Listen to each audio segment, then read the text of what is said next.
Before we start with my presentation, I would like to make a land acknowledgement. Here at UCC Saskatchewan, we'll acknowledge that we are located on the treaty territory as a provincial organization, and it is a homeland of the Métis.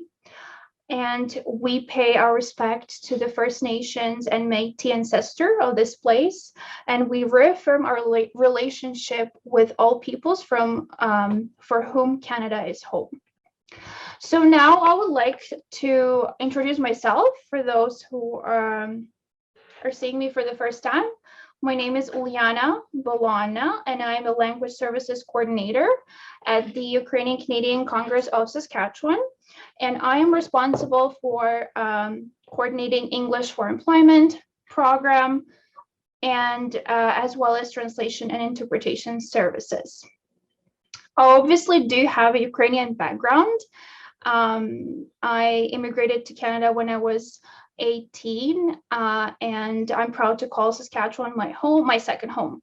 So a little bit, to tell you a little bit about our organizations, maybe you're not quite familiar yet.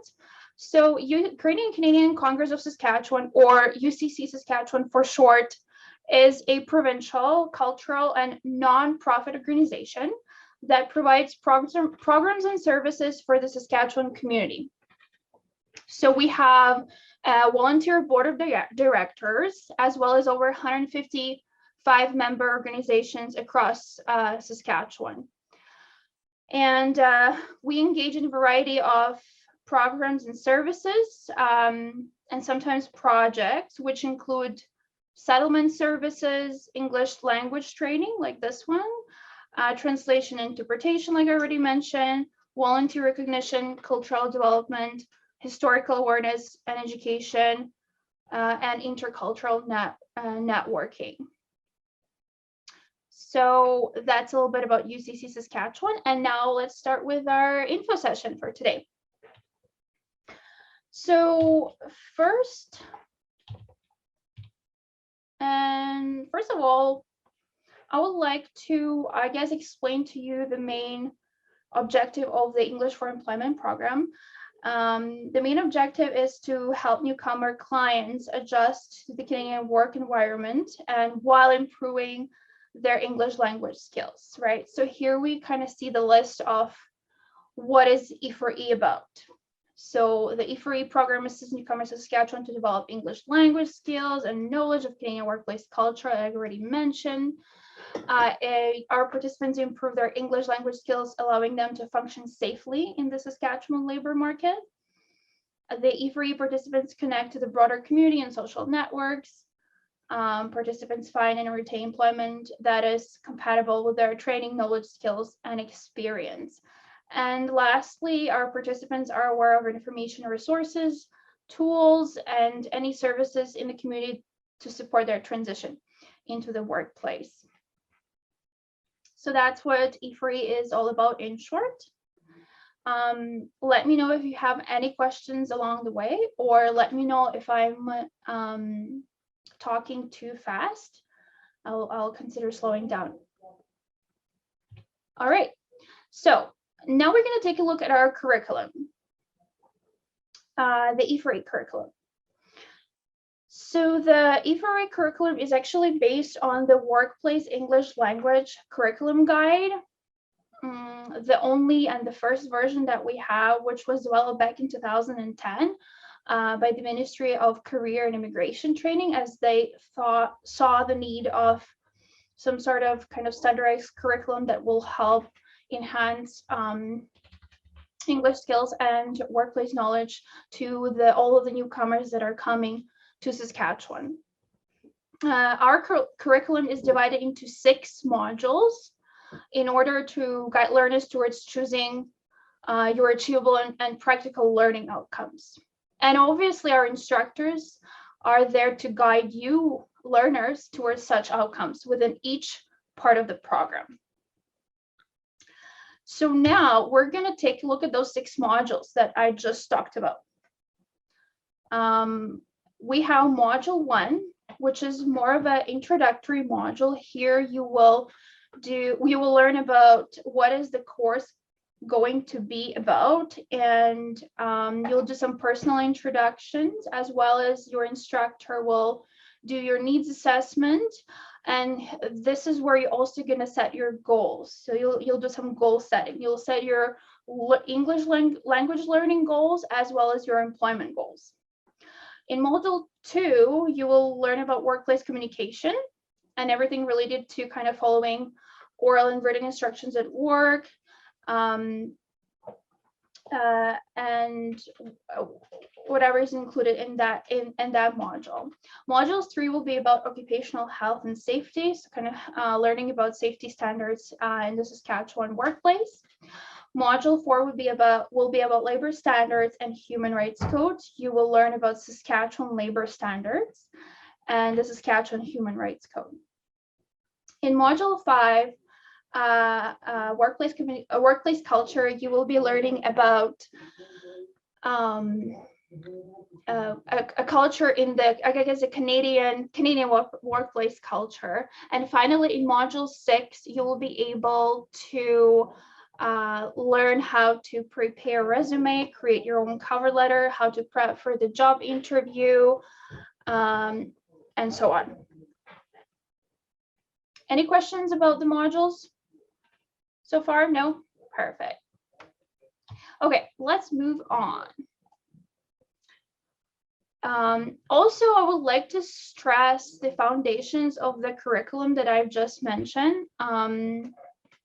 We believe it is flexible, which means that it can accommodate learners with different levels of English language proficiency, kind of depending, either you're at CLB 5 or you're already advanced to CLB 8. We would be able to accommodate you. It is modular. So what that means is basically that the content topics are more or less discrete, and just like what we're talking about, all the module topics are included in there. It is content-based, which means that our instructors, when they deliver the course, they balance the presentation that they do, understanding and practice of content with language instruction. So they're addressing the content needs of learners and engaging them in essential topics of interest. It is also experiential, where you will have some activities to do, right? Suggested activities involve learner participation, authentic-based tasks, appropriate for your English level. So throughout the course, you'll be able to engage in either one-on-one, group, as a whole, or a partner activity, where you'll be able to kind of practice the skills that you'll learn. And also, depending on the availability, we have some additional features towards the course itself. That can be you completing certification in WMIS, kind of on your own time aside, or any other e-learning courses or opportunities that are out there that are for free. Okay, if this sounds like an interest to you, I would like to kind of point out to our eligibility criteria. Before I do that, I want to add that the E4E program is completely free program, and it is funded by the government of Saskatchewan. Therefore, we have certain eligibility criteria for our participants to meet. So the first one, the most important one, is that you have to be a newcomer to Saskatchewan, right? And a newcomer is someone who is not born in Canada.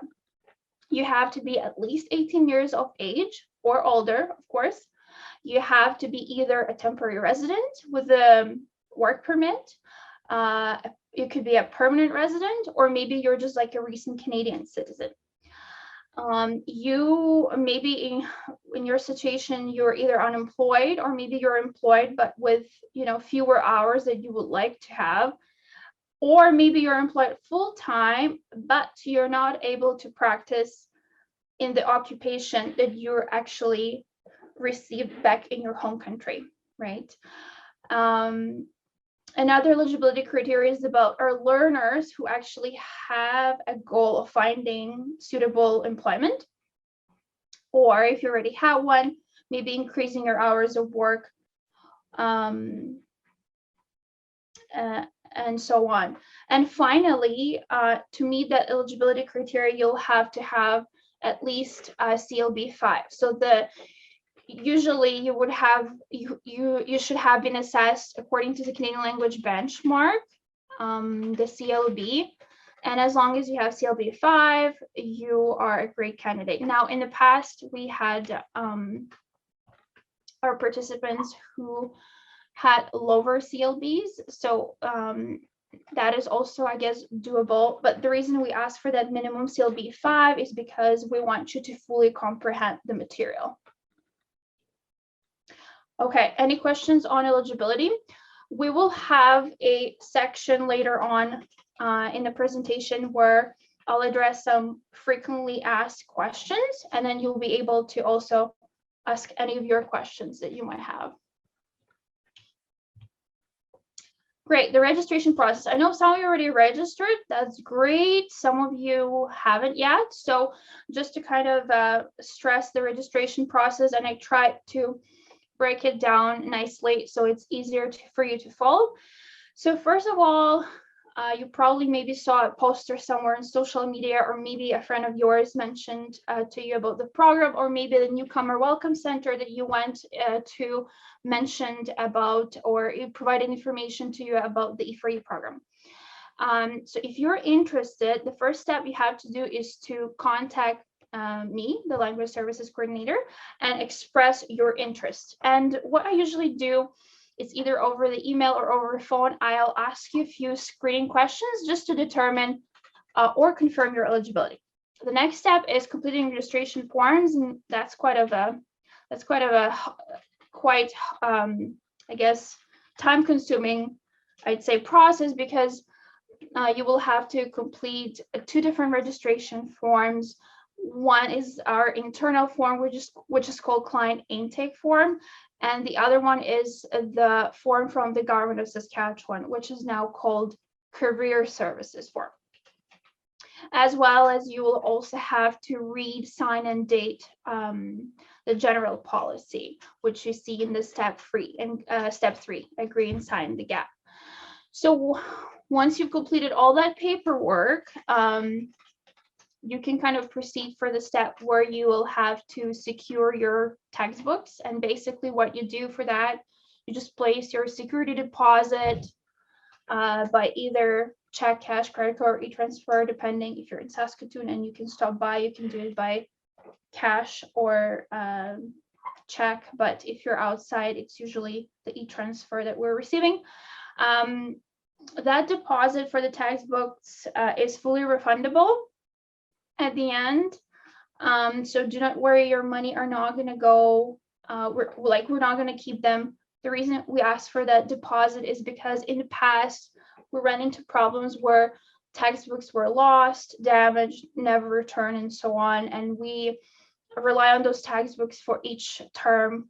And as you know, we have certain budget, we're not always able to purchase more textbooks, so we have to kind of keep that textbook inventory. Once you do your deposit, then you can pick up your textbook. If you're outside of Saskatoon, I'm usually mailing the textbook to your mailing address. And you will need to have that textbook throughout the course to do any assigned readings or any assigned exercises by your instructor. And once we're about a week or so away from the actual course start date, you will be receiving a Zoom link, an email with a Zoom link, and also the online class guidelines PDF file, where you will be able to kind of have an outline of how the online class is going to look like, and what are some kind of tips and tricks that you can use while studying online.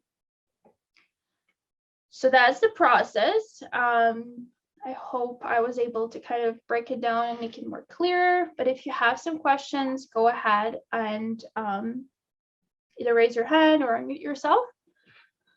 If no, then I will just continue with more information. Okay, We're good, Olga? No questions?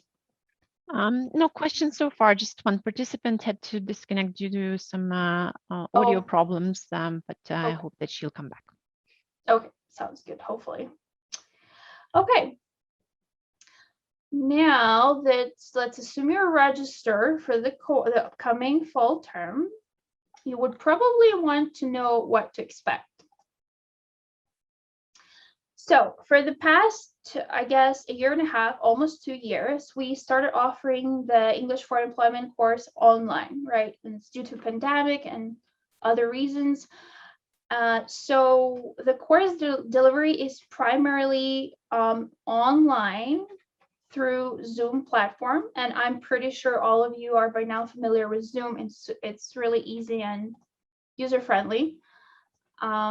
So our course is what we think that is very interactive, since it is virtual, but you'll be able to interact with your with other participants and with the instructor. The course provides you with 72 hours of instruction in class. Okay, you can do some kind of individual work on your own outside of those hours, but it's totally up to you. We have professional instructors teaching this course that have been with us for many, many years. Some of them are already retired teachers, but they're still so passionate they want to continue teaching, and most of them have a background in teaching English as a second language, and most of them are certified in CERTASL. So that's primarily how we deliver it and how the course delivery looks like. Now, we also have certain requirements for participants, and I guess another requirement, expectations that we would love to see from our E4E participants. And the first one is engagement, right? By taking this course, I hope that you really understand that you have to be engaged, and it's just for your own benefit. So we expect you to engage first at the beginning in your goal setting, and then at the end in your self-evaluation, just so you can see if there was any progress, right? You'll have to reflect and see if you kind of accomplished those goals that you set at the very beginning, or maybe not, and why not. Second of all, we would love to see our participants to maintain that consistent attendance. And that consistent attendance will actually play a role at the end of the course, where you'll be able to receive a certificate. So if you attended at least 80% of the course, then you will be able to receive that certificate of completion. Now, we know that, this is live and things happen, and some emergency situations come up, and family or work takes over, and that is fine. We are just hoping that you'll be mindful to kind of give us a heads up in advance, so then we can see how we can still assist you in taking this course, even though you'll have some interruptions. So we're willing to work around that. And finally, we hope our participants to complete all required course expectations. That includes any assignments in class and outside of the class, as well as group work, homework, and your oral presentations, which will be done at the very end of the course. So that's their expectations that we kind of want to and hope to have from our E4E participants. So this fall, we tried to, of course, deliver our online classes as always. That way it gives us that opportunity to read not just Saskatoon area, but the whole Saskatchewan. But also we opted for having a blended class. As you can see, the very last one, the E4E Enhanced, for more advanced learners. That class, I'll just give you a brief explanation. Why is it called blended and how is it going to be scheduled? So blended means that you will have that online portion as well as in-person portion. Now that limits the class, I guess, is limited to the people who reside in Saskatoon, unfortunately, just because you'll have to also commit to that in-person class. So as you can see on this schedule, the E4E Enhanced is scheduled to be on Tuesdays and Thursdays evenings, 6:30 to 8 p.m. and then Saturdays, and that's where that in-person portion comes into. So in short, you will be able to join the evening sessions from the comfort of your home in the evening, and then on Saturday you will have to make a trip to the in-person class. Now the location is already confirmed. It's going to be Saskatoon Field House, room 2, which is located on College Drive and Preston South.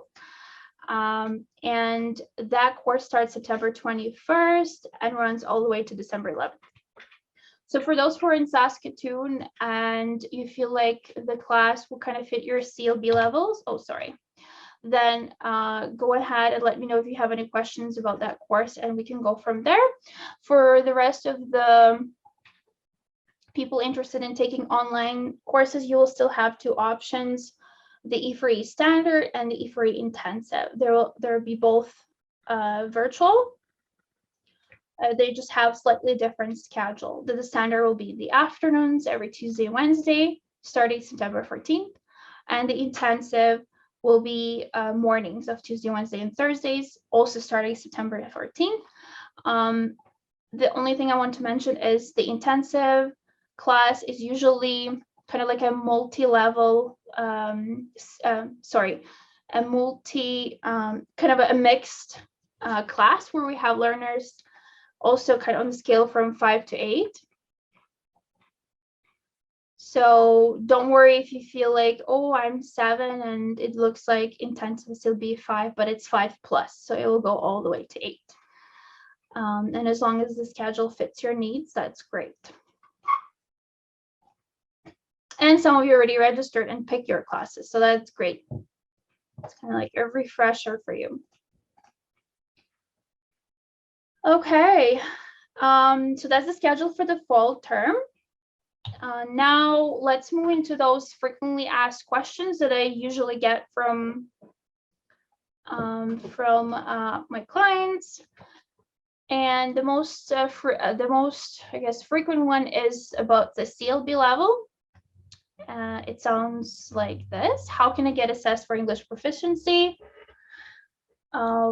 First of all, if you haven't had any assessment, or if you do not have any previous English tests done, for example, IELTS or CELPIP, because if you have those and they're recent, I can still take a look at them and kind of convert them into the CLB. But if you do not have any of those, then you can contact Language Assessment and Referral Center, LARC, for that assessment. Now, LARC only serves PRs, so you'll have to be kind of mindful of your immigration status. If you are a temporary resident, either a student or worker, then you will be able to either contact your local college or the Newcomer Center. Some Newcomer Center have placement tests and language assessments. So you'll have to kind of do some research on your site there. If you're not sure, you can email me and I'll be able to point you into the right direction depending on where you live. Okay.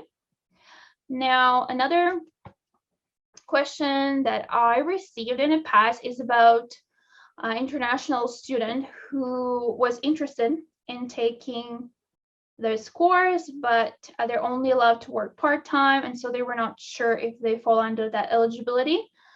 And technically, you can register because, first of all, you're a temporary resident of the province, and you're eligible to work in Canada. So therefore, you're eligible for our program. Number 3, if you do not meet the CLB level criteria, and I already mentioned that before, we'll look at it as case-by-case basis and depending on your situation. So if you happen to have CLB 4, please don't be discouraged, and still, inquire and register, because we will be able to get an exemption for you and go from there. Oh, I'm sorry, it keeps on jumping. Now, number 4, I do not reside in Saskatchewan. Can I register for the E4E classes?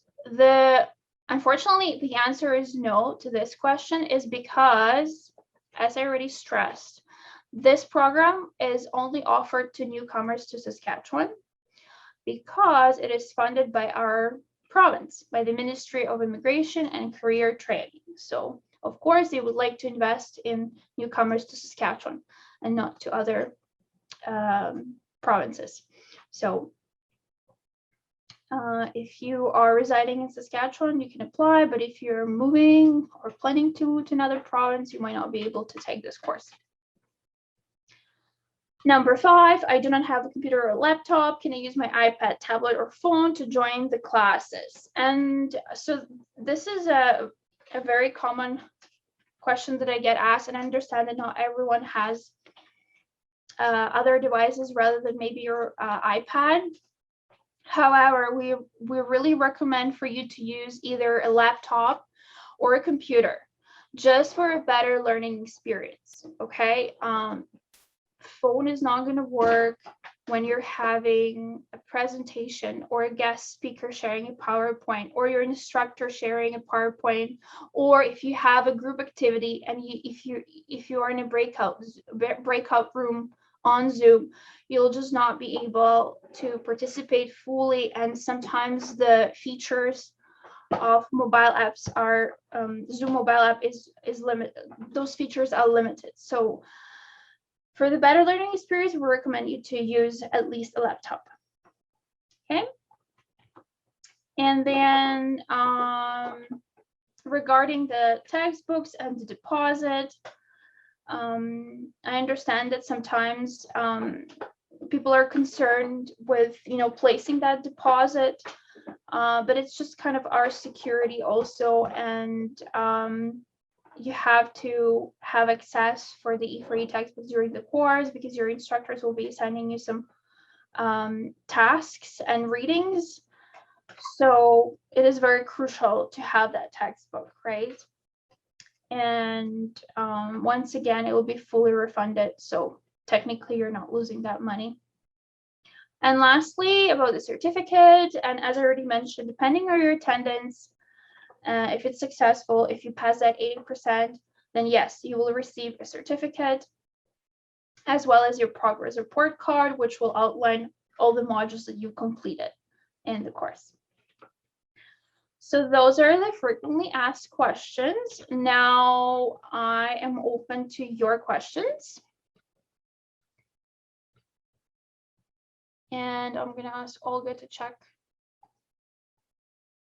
Maybe there is anything in the chat. The chat is really quiet, and the audience seems to be quiet as well.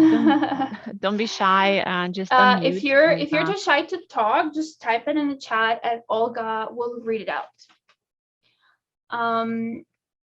Or you can kind of get out of your comfort zone and unmute yourself, because that's what you'll be expected to do in your E4E class.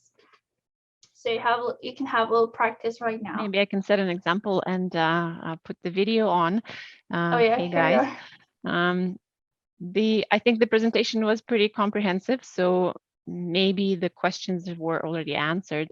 But again, Uliana can answer them on one-on-one. So yeah, you can just starting the chat. I saw some smiles, so I think we have a good engaged audience. Oh, okay. Yeah. Awesome. Well, if you don't have anything come to your mind right now, you can definitely send me an email or call me with any questions or concerns. We're just going to move on to our next slide, and this slide will just give you a little bit of stat from last year. And I like to include that to see what were the outcomes of our 2020. Here you will find information about like how many students were registered overall, how many classes were offered. So last year we had 54 students taking this course. We had 4 online classes and 1 in person in the fall. And here you see the breakdown of how many we had in the spring, summer, and fall terms. Overall, we had 360 instructional hours delivered for 2020, and we had 3 instructors teaching that year. And then according to our reporting, then we had 45 participants that achieved their identified language learning goals. 14 participants achieved their growth in their CLB levels, and 11 participants found and retained new employment, which was relevant to their training and knowledge. And 45 newcomers stated that they were more aware of information, resources, and services to support their transition to the workplace. So kind of I like stats, so kind of nice to have that there. And I would encourage you to follow us on Facebook and visit our website once in a while just to stay up to date with what's happening. And if you are not yet registered in any of our courses, you can reach out to me so we can get you started. And here's my information, and you already have it. So you can either email me or call. If you're outside of Saskatoon, you can use the toll-free line. That way you won't be charged for the phone call. And that is it.